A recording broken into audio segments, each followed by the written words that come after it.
Offer వచ్చింది చెప్పమంటారా? ఏం ఆఫర్ అండి? మీరు హిందూస్ అని ఇంట్లో పూజలు చేసుకుంటారా? ఇంట్లో పూజలు చేసుకుంటారా? హిందువులే కాదండి. పూజ చేస్తారండి మా వాళ్ళు. పెళ్ళయిందా? అయిందండి. ఈ ఫోన్ నంబర్ కి ధనలక్ష్మీదేవికి సంబంధించిన 6 పూజా విగ్రహాలు లక్కీ నంబర్ గా ఆఫర్ లో వచ్చాయి. అది ఆఫర్ అంటే చెప్పనా? ఇంట్రెస్ట్ ఉందా? చెప్పండి. ఎంత అవుతాయండి డబ్బులు?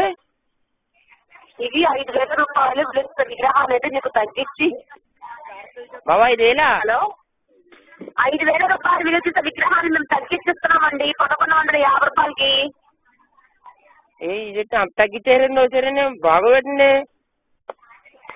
ఏం మాట్లాడుతున్నాం బాబు నువ్వు? నేను చెప్పేది వినయ్యా, నీకు అర్థం అవుతుంది. చెప్పండి. ఇవనేవి 6 పూజా విగ్రహాలు టీవీలో యాడ్ చూసి ఆర్డర్ చేస్తే మీకు పోస్టర్ ఖర్చు, పూజ ఖర్చు సహా మొత్తం 5,000 రూపాయల వరకు ఖర్చు అవుతుంది. అలా కాకుండా మీ ఫోన్ నంబర్ మాకు లక్కీ నెంబర్ గా ఆఫర్ లో వచ్చింది కాబట్టి మా సందర్భంగా మీకు తగ్గిస్తూ మీరు ఇక్కడ వరకు రావాల్సిన అవసరం కూడా లేకుండా మేమే మీ ఇంటికి పోస్ట్ ద్వారా వారం రోజులు పంపిస్తాము. ఎంత అన్నారు? 1,150 రూపాయలండి. పోస్టర్ ఖర్చులు, పూజ ఖర్చులు అన్ని ఛార్జెస్ కూడా మేమే పెట్టుకుంటూ మీకు కేవలం 1,150 రూపాయలు మాత్రమే ఇస్తున్నాం. హలో, చెప్పండి. అంటే మరి సాయంకాలం అంతే అండి డబ్బులు? ఏం సాయంకాలం అండి? ఇవి రావడానికి మీకు వారం రోజులు టైం పడుతుందండి. వారం రోజులు వస్తాయండి మీ ఇంటికి. ఇవి వారం రోజుల్లో పంపించే 4 రోజులు ఉంటాయి. ఫోన్ చేసి పంపించేటప్పుడు చెప్పి పంపిస్తామండి. మీకు చెప్పకుండా పంపించామండి బాబోయ్. అర్థమైందా? అర్థం కాలేదా? మళ్ళీ చెప్పనా? వద్దండి, అర్థమైందండి. చెప్పండి మరి ఏమంటారు? నేను ఇంకా మీకు ఆఫర్ అర్థమయ్యాక ఇంకా చెప్తాను, వింటానంటే చెప్పండి, చెప్తాను. నేను మళ్ళీ చేస్తారండి ఫోను? మళ్ళీ చెయ్యాలా? ఆయన ఇంజనీర్ గారు వస్తున్నారు. ఆఫర్ చెప్పడానికి కాల్ చేస్తాం. మీరు మొదట్లాగానే ఫోన్ చేయలేదు. మళ్ళీ ఎలా చేస్తాను? మీకు ఒకసారి ఆఫర్ చెప్పడానికి ఒకసారి ఫోన్ చేస్తాం. నేను చేస్తానండి మళ్ళీ అట్టండి. ఈ నంబర్ మీరు ఫోన్ చేస్తే కలవదు. మరి అలాగండి. ఆయన వచ్చేస్తున్నారు. చేయమంటున్నారు? మా మిత్రుడు గారు వచ్చేస్తున్నారండి బాబు, అందుకు భయం వేసి. మీ మిత్రుడు గారు వచ్చేస్తున్నారా? సరే, ఇప్పుడు ఏంటి ఆఫర్ చెప్పాలా వద్దా? ఏమో మరి చందాలు డబ్బులు ఇస్తారా?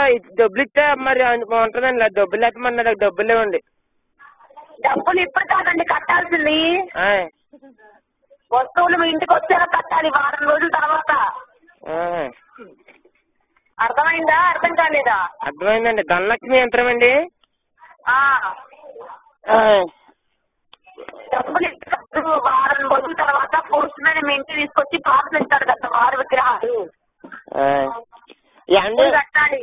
ఏమండి మా ఆవిడని అడిగాక చేస్తానండి ఫోన్ చందాలా.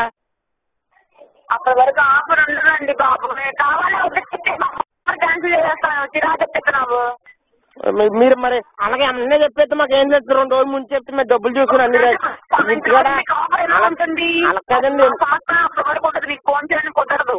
ఇంటికాడ మా ఆవిడని అడగాలి కదండి. మరి ఇంట్లో మెయిన్ డబ్బులు కట్టదు. మీరు చెప్తే ఒప్పుకోదండి. లేదండి, మా బీరువాతాళం మా ఆవిడ దగ్గర ఉంటుందండి. డబ్బులు ఇవ్వాలంటే మా ఆవిడ ఇవ్వాలండి. నేను ఎత్త కుదరదండి. మా ఆవిడ తిట్టేద్దండి. డబ్బులు ఇవ్వాలంటే మీరే కదా మీ ఆవిడ తిట్టేస్తా నిన్ను. మరి తిట్టేస్తారండి. మరి ఇంట్లో చలాన్ మనీ మొత్తం మీ ఆవిడ గారేనా అండి? మా ఆవిడ గారు మొత్తం క్యాషియర్ అండి ఆవిడే. క్యాషియరా మీ ఆవిడ? మరి మరి చందాలు మీకు ఫోన్ చేస్తే కుదరదండి మా ఆవిడ కనుక్కునే. కూడా మీరు కొట్టించేసుకుంటారేంటండి? మగవాడు మీరా ఆమా? ఏం అర్థం లేక కన్ఫ్యూజన్ లోనే ఉన్నాను ఇంకా. సరే, సాయంత్రం వరకు నేను ఫోన్ చేయడానికి ఉండదు సార్. మీ ఇష్టమని మరి ఇంకా నేను మరి మా ఆవిడ అడగకపోతే ఫోన్ చేస్తాం. మరి గంట అయితే ఓకే. గంట అయితే మరి కనుక్కొని చెప్తావా? తెగింది ఇంటికి ఫోన్ చేసి కనుక్కుంటానండి మా ఆవిడని. సరే, మీ ఆవిడ ఫోన్ చేసి కనుక్కో. ఇలా వచ్చినాయి అంట, ఇలా వస్తాయి, నెల రోజులు మార్పులు వచ్చిపోతే మళ్ళీ మన డబ్బులు మనకి ఇచ్చేస్తారంట. 150 రూపాయలకి ఇస్తున్నారంట. వారం రోజులకు వస్తుంది, వచ్చాక కట్టుకోవాలంట అని చెప్పు. ఏమండి ఇంతకీ యంత్రం ఎన్ని వస్తాయండి? అయ్యి 6 విగ్రహాలు. టీవీలో మీకు ఏమి చూపిస్తున్నారో సేమ్ అవే 6 విగ్రహాలే వస్తాయి. టీవీలు అంటే ఏ ఛానల్ అండి? ఏమండి 6 విగ్రహాలు. ఆకారం ఉన్న విగ్రహం ఒకటి, 2 ధనలక్ష్మీదేవి విగ్రహం ఒకటి. ఏంటి బంగారమే అండి? పంచలోహాలు ఆడేసిన విగ్రహాలు. పంచలోహాలా? టీవీలో ఏమైనా చూపిస్తున్నారు అవే విగ్రహాలు? మాకు మేము టీవీ కొనుక్కున్నాం కానీ కేబుల్ ఎట్టించుకోలేకపోతున్నామండి బాబు. సరే ఇప్పుడు ఏమంటారు చెప్పండి మరి. అదే ఫోన్ చేసి కనుక్కొని చెప్తావా? చేస్తానండి, మా ఆవిడకి ఫోన్ చేస్తానండి. సరే మీ పేరేంటి? నా పేరు రాజేష్ ఖన్నా అండి. రాజేష్ ఖన్నా గారు, ఒక గంటలో ఫోన్ చేస్తాను, మీ ఆవిడ కనుక్కొని చెప్పు. అలాగండి.